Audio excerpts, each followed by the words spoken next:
Abused kids, what childhood norm has continued to stick with you? My father told me not to cry. Men don't cry. I'm a 22-year-old man raised by a very traditional single dad. Among the many ideals my dad instilled in me was that crying was a sign of weakness in men. So most of the time, my dad would reprimand me if I came to him crying. It ranged from small things, like spilling juice on my pants, to being bullied at school. He said, if you're breaking down about these issues, you're never going to make it in life. I would hide my tears like an alcoholic would hide booze.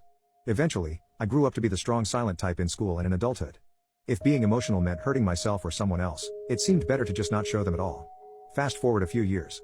I have this girlfriend, Katie, that I've been seeing for a few months. Most girls were turned off by me being so reserved, but Katie had this talent for seeing that I wasn't just mean or cold to people. I was hurting.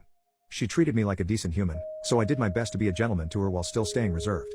My dad told me it was important that a man never let his own feelings keep him from protecting and being respectful to women. About a week ago, Katie called saying her mom died in the hospital due to complications from a disease and asked me to come to the funeral. Now, I never knew what having a mom was like, so as the preacher described Katie's mom during the sermon, it sounded like everything I wished I had as a kid.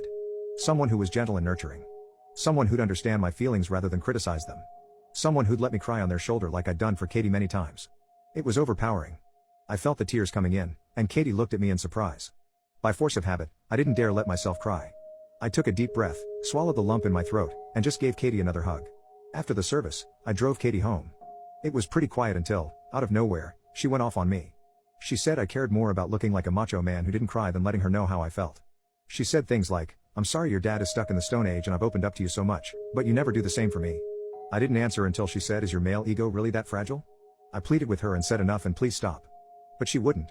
Normally, I wasn't fazed by someone berating me thanks to my dad. However, after a while, I couldn't take it anymore. I just let her vent at me until I stopped at her house. When we got there, cold as ice, I said get out.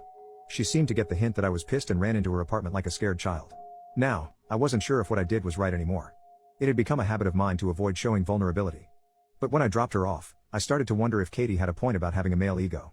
I realized it wasn't fair to me or Katie if she was looking for someone to relate to, and I refused to give that to her. Especially when she was grieving. A day later, I drove over to her house. As soon as she opened the door, she apologized for lashing out.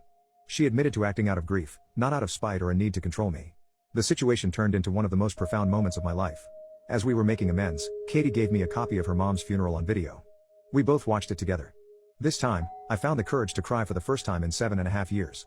Hearing everyone describe Katie's mom had tapped into my inner child. The sad, lonely, little boy longing for the warmth and affection that he didn't get from his only parent. Katie, despite her own grief, showed me nothing but kindness throughout my mental breakdown. All this time, I'd been seeing my own feelings as being invalid compared to hers. Katie just said, my mom always made me feel safe whenever I was sad. Now, I want to do the same for you. Bless her heart. Now, our relationship is stronger than ever. We're both looking after each other, but also seeking our own means of support to avoid being too dependent. I've finally started on my long overdue journey toward healing from my trauma and improving my mental health.